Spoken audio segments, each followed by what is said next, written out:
I think I fixed it now. Oh, Okay. yes.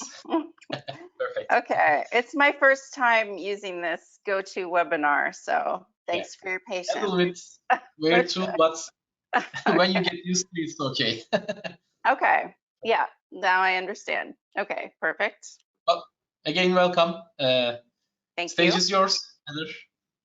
All right, well, thanks for having me. I recall being in Istanbul in 2019. It seems like it was just yesterday, but that's 3 years ago. I can't believe it. I hope one day to return in person, but I'm happy to be here virtually. So my name's Heather Vancura, and today I'm going to talk to you about how to advance your technical career by participating in the Java evolution. And obviously, I am going to have some forward-looking statements about the Java platform, so just bear that in mind. If you haven't met me before, a little bit about me. So I'm the chairperson and director of the Java Community Process, or JCP program, and I've been involved with the Java community since 2000 when I worked at Sun Microsystems. So I am a huge fan of Java, obviously, and my job allows me to go all over the world meeting Java developers virtually these days since 2020, but I'm hoping to start traveling again soon. And if there's anything I don't address here for you today that you don't have a chance to ask me about, you can find me on Twitter. That's the best place to find me. My handle is Heather BC. So I told you today we're going to talk about how to get involved and participate in the evolution of the Java platform. And you probably already know, but just a reminder of where the Java platform is today. It continues to be one of the top programming languages used by over 12 million developers all over the world. And these days we're focused on the cloud environment. So I shared a couple stats about our 51 billion active virtual machines and cloud virtual machines, 30 billion cloud connected virtual machines.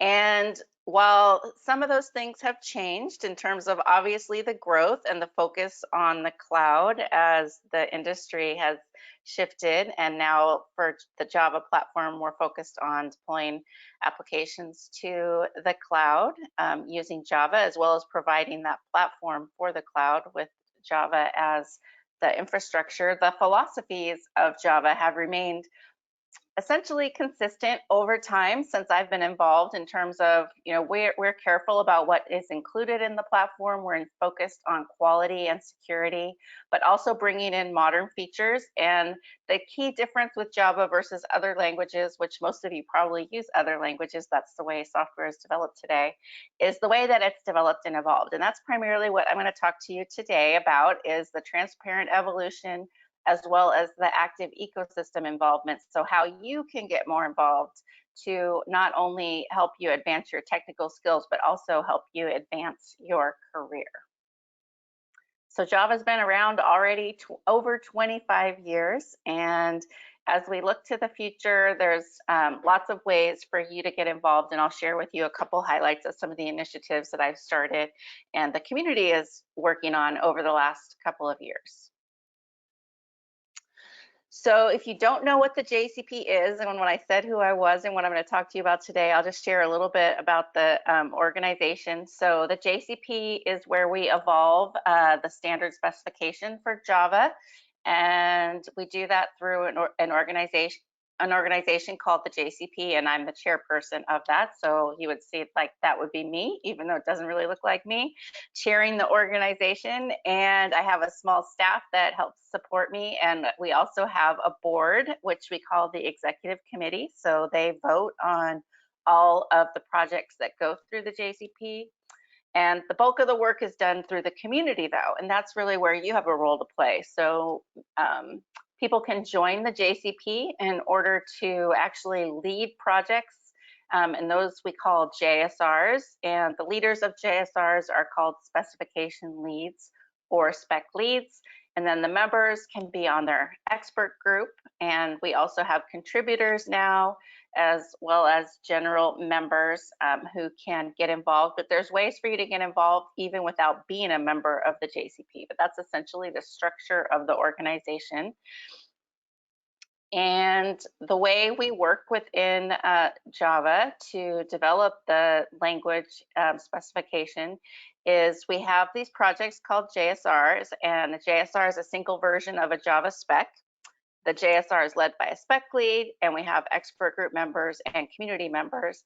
And the thing that's different with Java is that it's not just the spec. We also require every project to have a reference implementation, that's the code, as well as a test suite. We call that the TCK. And those things work together. So when you have the three deliverables, the spec, the RI, and the TCK, you have all three of those things delivered before anything can be used in production by developers. So you have to be able to verify that you can build an implementation of the spec.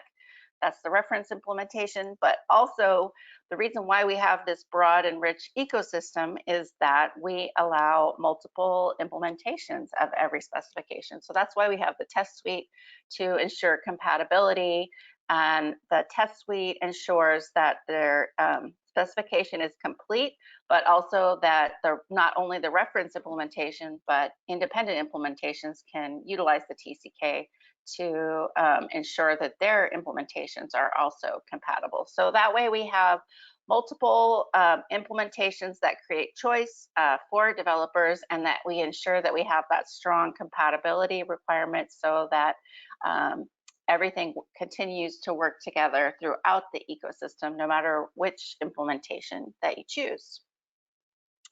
So every project follows the same life cycle. It has formal reviews as well as open development periods and votes by our executive committee. And then we have members participating in the projects. And we're doing this on an international level. So our membership is distributed throughout the world in all the different regions. And we have a variety of different memberships that you can join to get involved. So you can join through your company. So we have corporate members. We have nonprofit and open source groups. So things like the Eclipse Foundation and Apache Software Foundation. Java user groups can join. So for instance, the Istanbul Java user group is a member of the JCP, and then you can also join as an individual. So membership of the JCP is distributed throughout those different types all over the world. And again, when I talk to members who've joined, it's a similar reason. They want to get involved and be a technical expert, but also they see it as advancing their career. And also in certain ways, like Heinz Kaput says, it's like being a Java citizen. So you have some of those membership rights, like voting in the annual elections to determine who's going to be on the executive committee. So our executive committee now is 18 members, but you have different number of representatives. So for instance, we have companies on the EC, and they may have 2 or 3 representatives who come to meetings. We have the Eclipse Foundation on the executive committee, and 2 Java user groups, as well as 2 individual developers representing the individual Java developer community. So this here is the last time we met face-to-face, which was also in 2019. But we've continued to meet virtually since the start of the pandemic, and we're looking forward to gathering together again in October, where we're going to have Java 1 again, this time in Las Vegas in the US. So in the JCP, we have open standards and we have open source. They continue to work together. So that's a little bit different than some other languages and a unique part. And the way that works is we have open source implementations. So I talked a little bit about the theory of how it works in the JCP, but I'll show you, and now we're going to get a little bit into more of some examples of what's developed in the JCP. So most of you have heard, I'm sure, of Java SE, so that's the Java standard platform, and OpenJDK. So this is the every version of Java SE is a JSR that goes through the JCP, and the open implementation is developed in OpenJDK. So that's the implementation. This is the reference implementation specifically, and then there are other implementations that you can choose from. So the way it works is there's JEPs, Java Enhancement Proposals, and that's how things are organized in the Open JDK project. And then a collection of JEPs would be fed into a JSR for the platform. And then as those things progress through development, they're put forward for a vote by the JCP Executive Committee. And then once approved, that version of the Java platform can be released and used by developers in production. But there are points along the way where you can not only contribute, but also test out those early access implementations. So you can run your code against the early access version and see what kind of changes need to be made or what dependencies that you have, and be ready to follow the evolution of the Java platform that way. So that's one example of projects in the JCP. We also have standalone implementations that are based on Java SE, so some standalone JSRs that are developed through the JCP. But the main focus and JSRs that go through the JCP at this time are focused on the Java SE platform. So right now with the Java platform, we're at Java 18. So you may be aware we've moved to a faster release cadence since 2017. So we have a new release of Java every 6 months. So Java 18 was released in March, just a couple of months ago, and we're already working on Java 19. That's planned to be released in September of this year. And the way that we set up that new release cadence is really enabled by the release that we had of Java 9 back in 2017, where we introduced modularity into the Java platform. And that allowed us to be able to move to a faster release cadence and deliver innovations to developers more quickly and more predictably. So I'm going to go into some examples of what that's looked like over the last several years. So I think at this point, the Java community has become accustomed to this new release cadence, where we used to have releases every 3 or 4 years, depending on when things were ready. We've shifted to this model where now you can expect every 6 months you're going to have a new release of the Java platform. And where we used to have over 100 new features going into every release of the Java platform, what I'm going to show you is from Java 10 up to now with Java 18. You can see that it's a smaller release. So what's been able to be accomplished in 6 months, and it's every release is going to include things that are ready to be released since those last 6 months. So for instance, Java 10 was released in March 2018. That was the first feature release in this new cadence, and it had 12 JEPs. And this was all fed up into one JSR, took 6 months to complete, had several new features. And I think one of the most significant ones for Java 10 was the var keyword, for instance. So you can see it becomes a little bit more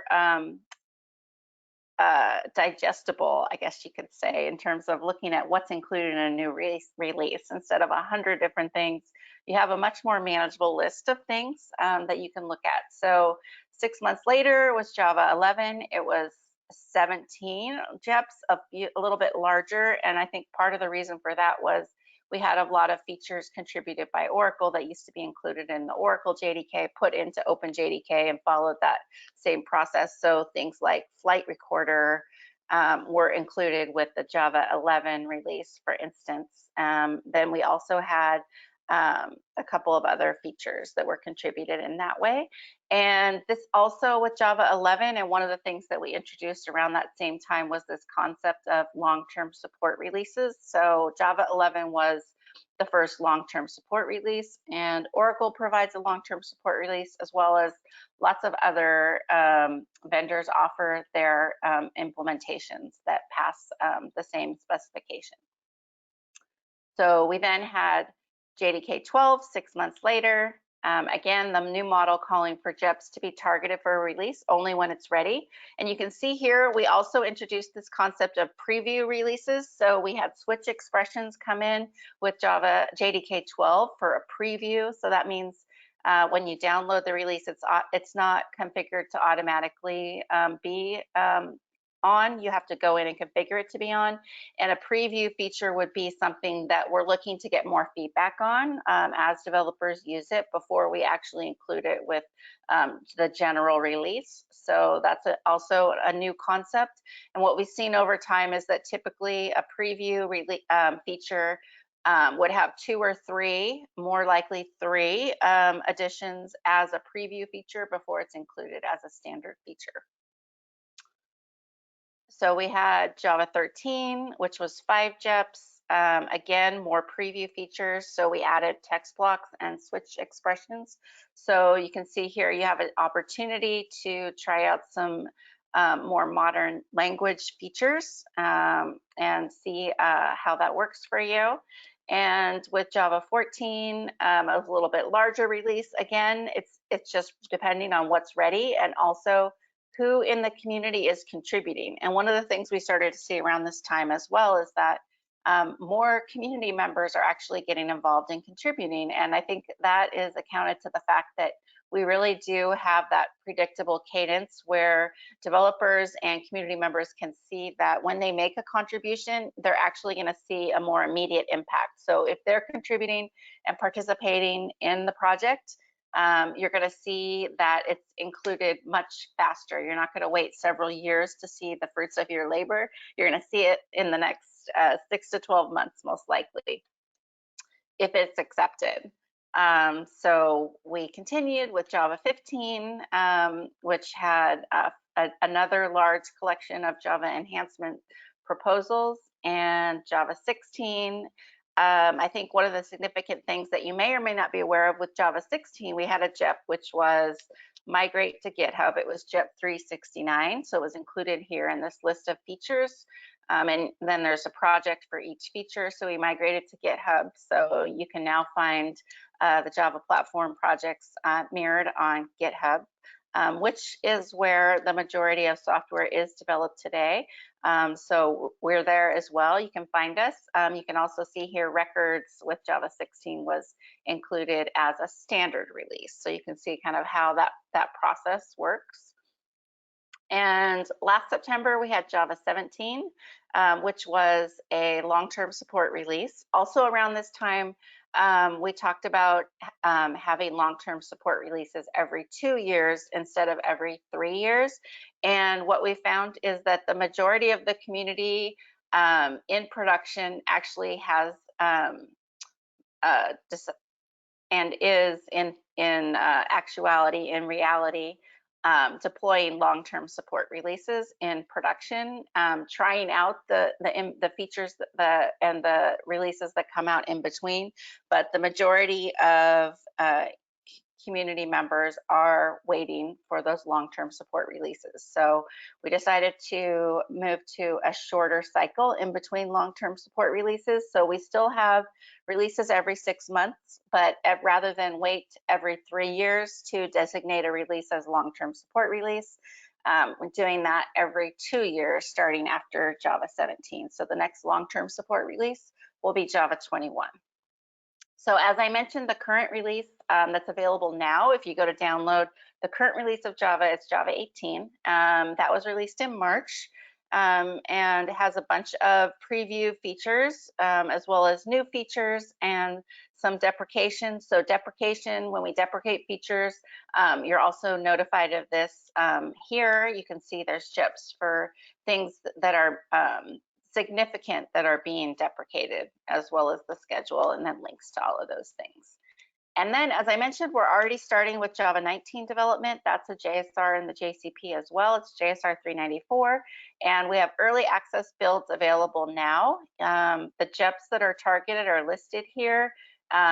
Some things might be added, some things might be removed, but this is where you can come to find out what's going to be included in the next release.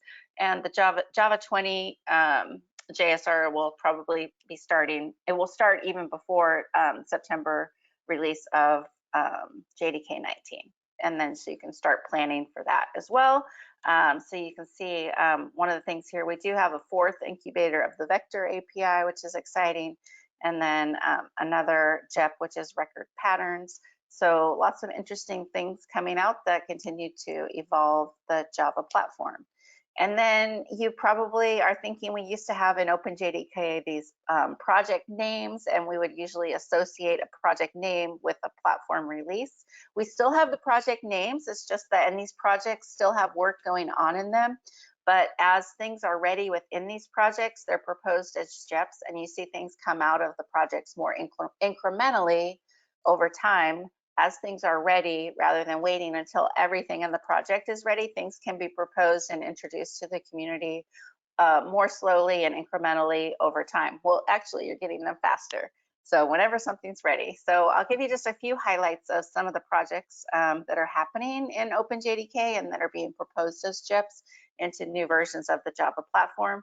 Always keeping in mind, of course, that security is our #1 priority, but we're also introducing, you might see a lot of those changes focused on Java productivity, improving startup time and predictability, and also simplifying serviceability and profiling, and in addition, an update to the concurrency model. So with Project Valhalla, that's one project that developers find really interesting, and it's getting pretty far along in terms of a proof of concept and some chips coming or ready to come. So looking at value types for the Java platform in Project Valhalla.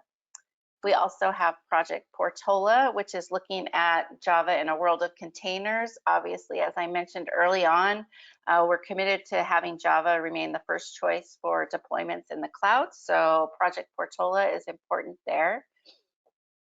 And also Project ZGC. So we've added ZGC as a default garbage collector, and Project Panama. So this is looking at the big data and machine learning use cases and putting in a replacement for JNI and improving Java's ability to run in a native environment.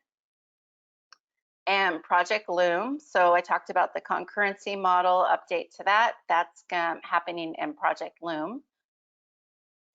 And finally, we have Project Amber. So that's where a lot of those small language improvements that I highlighted through the last releases are coming out of that, with switch expressions, pattern matching, and records, for instance. So Project Amber is where we collect those smaller language improvements that make a difference in the lives of developers. So where can you go to download the early access builds? You can go to jdk.java.net. When you go there, this is what you'll see. So you'll see the release that's ready for use now. So in production, that's JDK 18. But you can also get the early access builds of the platform releases that are currently being worked. Right now, it's 19.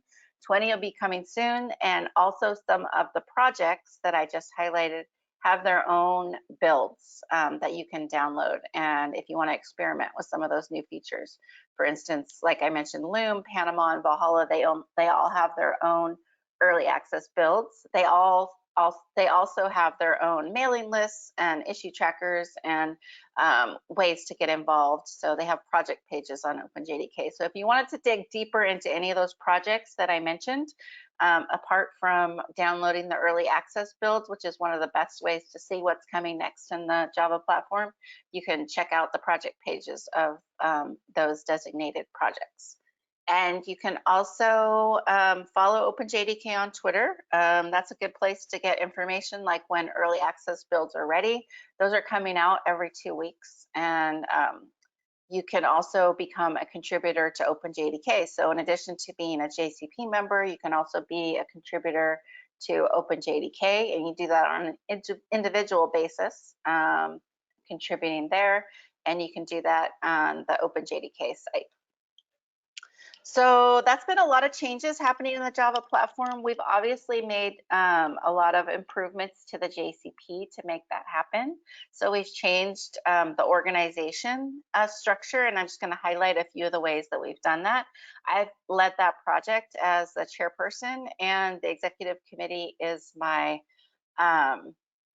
expert group. So I'm the spec lead for changing that, and then my executive committee is my expert group.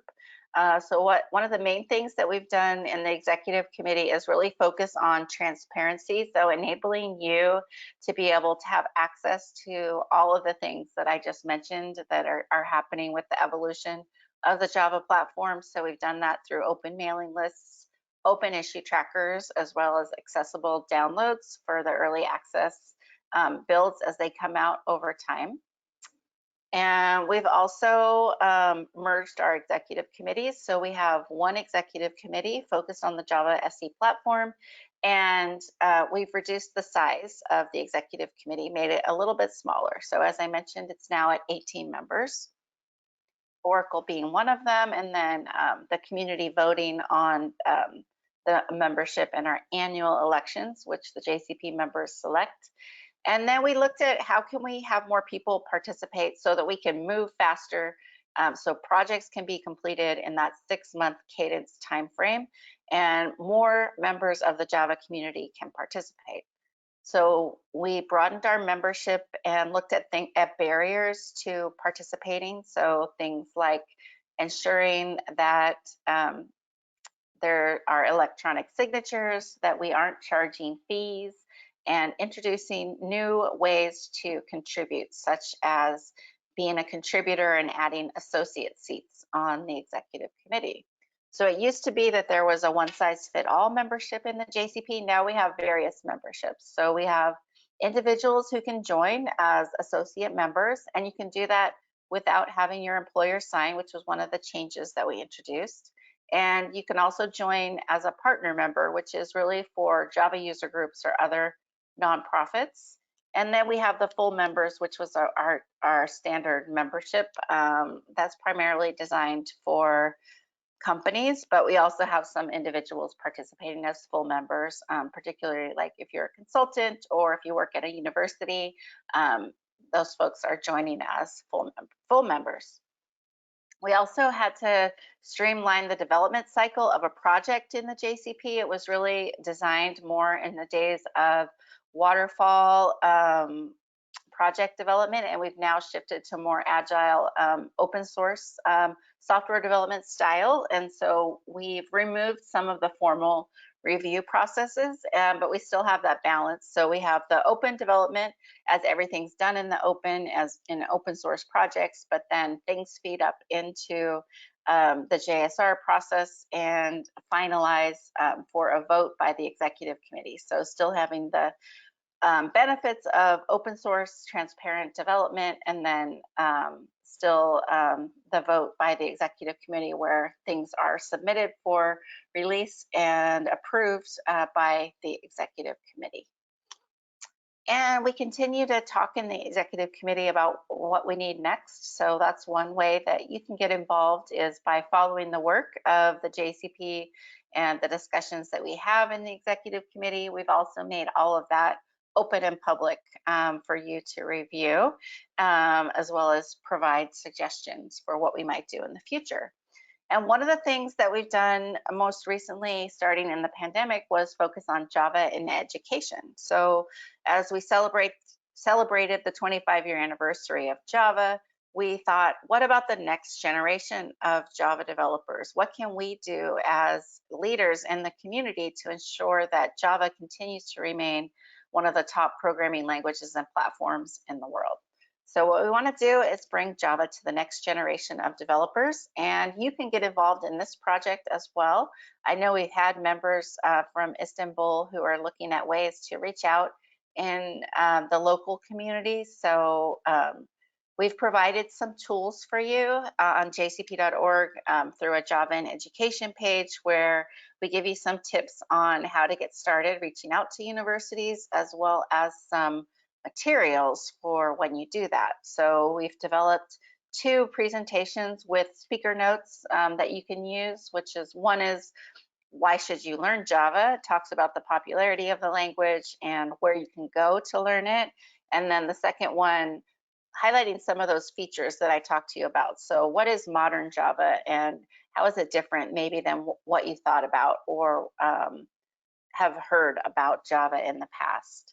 And then we also have some videos from community members, short videos, about 5 minutes, that you can use to show more junior, younger developers or students, how Java is used in industry and the impact that Java has had on some of our top community leaders' careers, and how has it helped to advance their career, and what have they gotten out of their participation in the community. So you can find all of that when you go to that JCP page on Java in education. We have monthly meetings. So just some of the things that we highlight in that group when we give you the tools is we point people to where they can go to get certifications and kind of, what are all the different options. Obviously, right now we just added the Java 17 training and certification, for instance. So the training and certification, we had Java 11 available. Now we have Java 17 available as well. So developers can get certified. We also have, for the more junior developers, a free course from Oracle University, which is the Java Explorer course. So that gives you an overview of some of the concepts that are used in Java, really more of an introductory course, but that's a great way to guide younger developers into learning Java on their own, and then coming to you as a mentor resource to discuss it or get your feedback on some of these things. And then, of course, Oracle Academy has resources through institutions, but we also have a workshop in a box, which you can teach for Java fundamentals. So if you wanted to have access to that, you just reach out to me and I can tell you how to do that. So these are some of the things that we've focused on in the JCP over the last several years. It's more open than it's ever been before in some of the ways that I just shared with you. But what we found is that working together, you can achieve more. And that's really where we talk about participating as an individual. That's fine, and you can do all of these things that I talked about, and I'm gonna share with you now as an individual. But working with a team, even a small team of other developers, whether that be a Java user group or developers that you work with at your employer, you can help each other, teach each other, work together to collaborate and have fun in the process. And that's really what we see through the Java User Group program, where Java User Group organizations all over the world engage through the JCP to really bring their community together and participate in some of these efforts to drive adoption all over the world. So I'll leave you with some tips on things you can do to get started. If you want to participate and advance your career, 5 tips, and then we'll close out the presentation. So first thing you need to do when you want to get involved to have an impact in the evolution of Java is pick the thing that you want to work on. So I've highlighted to you how you can download the early access builds and test your application against them. We also have a couple of other things that you can do, the Java in Education workshop, the quality outreach projects that I'm going to highlight to you next. Or there also are a few standalone JSRs. So like, for instance, JSR 381, the visual recognition API. So that's based on Java SE. It's a standalone optional package. And that is the intro into machine learning in the visual recognition space, for instance. So the downloads for early access are available, like I mentioned before. We also have the quality outreach group. And what you want to do is join the mailing list for this group, Quality Outreach, if you want to participate in that. Quality Outreach is a group in OpenJDK as well. When you download the early access builds, this is what it will look like. So if you clicked on that JDK 19 link I showed you earlier, you come up with this page. So this is where you can find changes introduced since the last build. So they come out every 2 weeks. And then issues addressed since the last build, and then links to your downloads, as well as download notes. The Quality Outreach Group is a collection of free and open source projects that are in early access OpenJDK. So these would be things maybe that you have dependencies on. So like, for instance, Apache Maven or Eclipse Collections are in the project. When you go to the Quality Outreach page on OpenJDK, there's a wiki there and a table with all the different projects. There's close to 100 or more different open source projects listed there.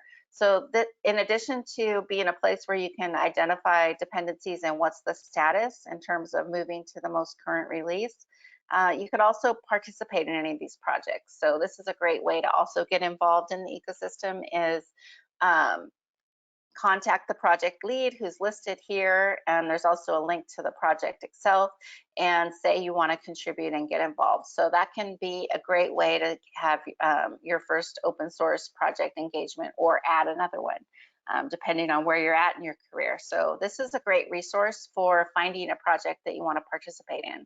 If you were to download the early access build and run your application against the early access build and see what changes you need to make, as well as what dependencies you have, you might be able to go then and find a project here and get involved with that project to help that project get further along in the process of being ready for the next release when it comes out. So we talked a lot about JSRs. An example of a JSR page is here. So if you go to jcp.org and look for a JSR, which you would enter in the box, every JSR has the same type of page, and you can find their links to download the current milestone. But also down here under transparency, that's where you're going to find links to the project page where the implementation is being developed, as well as the mailing list link and the issue tracker link. So that's a great way to dive into some of the details of what's happening with the project.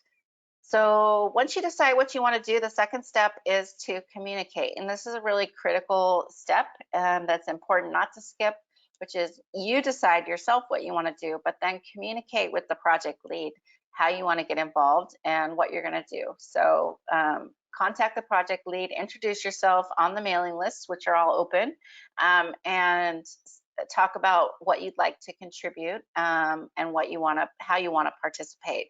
And that's a really important step because you could also there clarify maybe what's needed by the project lead. So I think assistance is definitely welcome, but it might not be the assistance that you had in mind. So communication is really key to ensure what you're contributing is going to be useful and be able to be utilized. And then once you decide what you're going to do, take action. So define those steps and things that you're going to do. I've made a few suggestions here of things that are valuable to the project leaders, but don't be limited by my suggestions. These are just some ideas on ways you can contribute to get started. And it will vary based on the stage of the project. So an early stage project, you can share ideas or suggestions for new features. Or later stage, you would be identifying some bugs and providing feedback on the early access reference implementation. You can also do things like more evangelizing the builds and the technology. So when you're, for instance, if you were to test out the early access build of a reference implementation, share about it on social media, talk about what your experience was. That's a great way to raise your profile in the community, but also provide that feedback to other people who are in your network. You can also give talks in your local community at events, user group meetups, whether that's online, in person, or again, help out with some of the social media aspects of raising awareness, because that also drives the adoption. And then whatever feedback you have, make sure that you also share it in the formal issue trackers and discussion forums. And you can know where to give that feedback by just following those discussions to start educating yourself. So everything's open and available to the public, and oftentimes we do see that more as just consuming the information rather than participating and contributing back to it. That is a really valuable piece of it. So if you have downloaded and identified something that you think is a potential issue, share that feedback in the issue tracker or just discussion forums. And you can also organize your own small hack days and workshops. I've done that all over the world. I haven't been doing too much of it lately, but I am looking forward to doing that again this year at the very minimum at Java 1 in October. in Las Vegas. But one of the things that I found with my time in the community is that it's a great way to not only advance your technical skills, but network with other people and have fun. And then you find that your career is going to start to flourish through the connections that you make and the skills that you learn, not only technical skills, but some of those harder to acquire skills like collaboration and communication with people, not just in your immediate area, but all over the world. So we need you to participate, and it's going to help the Java platform evolve and continue to grow, but it's also going to help you in your career. These are some of the places you can go if you want to join the JCP, but also follow the social media. So I mentioned my Twitter is Heather VC. I also oversee that JCP has a Twitter account. It's JCP_org. And some of the ways that you can follow along are participating in the elections that'll start actually not next month, a couple more months. In the summer, we start the elections process, and we'll have a public EC meeting June 14th. We have those every 6 months, executive committee meetings that are open to the public. And then you can also get involved in the Java in Education initiative. And there's links on how to do that on jcp.org as well, to the Java in Education initiative. And organizing a workshop, getting involved, we have a mailing list for that if you want to get involved there. Thank you for your time today. I hope that you learned something and you take one of the steps that I suggested in terms of getting involved in the evolution of the Java platform to advance Java itself, but also to advance your career. Well, that's very good presentation. Thank you so much. We have one question. Okay. Although we asked so many times to the audience ask questions, that's very good time for asking. But yes, we have a very good questions from Hatice Nur. I also write on the chat. You can read. What do you think about the future of language that uses JVM, such as Kotlin or Scala? Do you think that we will have more of them in the future, or do you think that it will be necessary?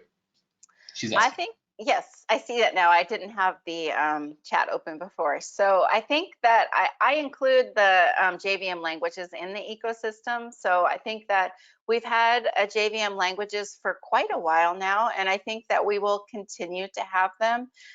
They kind of seem to come and go in popularity. I would say that Kotlin and Scala are, some of the most popular ones right now, and I do think that they'll continue to be around. Maybe won't be those ones, but other ones will come up. So that's part of what I talked about, the unique attributes of the Java community and the ecosystem, right? So we have that community engagement, and people come up with ideas and they want to experiment and be part of the ecosystem. And I think that will continue to be the case in the future. Yeah. And languages are kind of humans. They born and grow.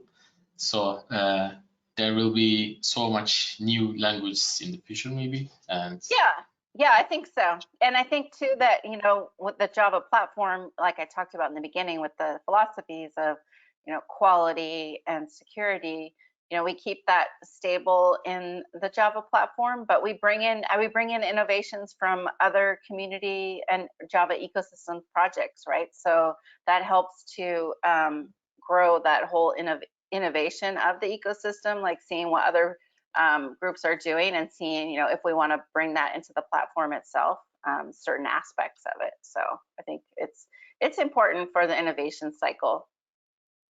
Exactly. And also Java's JCP organization is really powerful for keeping the language up and running. And I really appreciate your efforts on organizing this very huge organization. And especially I want to mention Java education project. It's really very good project. I really appreciate your efforts on that also. And okay, thank you so much, Heather. Thank you. I think that there are no more questions. Hatice says thank you. Okay. I think that's all for today. All Thank right. you for thank you for very good presentation, for very good informations. And if you want to participate on the GCP, I think it's better to check the joining the mailing lists and check the conversations at first. So it will be better to continue. Yes, I agree. Yeah, that was one of my steps. Yeah, follow the mailing list, see what's going on. You know, become informed, and that way, you know, once you can decide where you think you want to participate, and then engage and start actually sharing on those. And also, forums. most developers think that only focusing on the coding and participating with just coding, but you know, open source is generally, you can contribute with some documentation, you can contribute with having some testings. There are so much effort needed in that areas also. So these can be also good steps to start with. I take my notes from the slides you shared. Thank you so much. Yeah, thank you. Real world feedback is key. Yeah, I agree. Definitely. Thank you so much. Great to see you. Yeah. Okay. Have a nice day, and thank you for joining us in the very morning. I know it's very. It was 5 a.m. when I started. Yes. Okay. In California. But it's very energetic and powerful presentation. Thank you so much again. Thank you. Bye-bye. Okay. Bye-bye.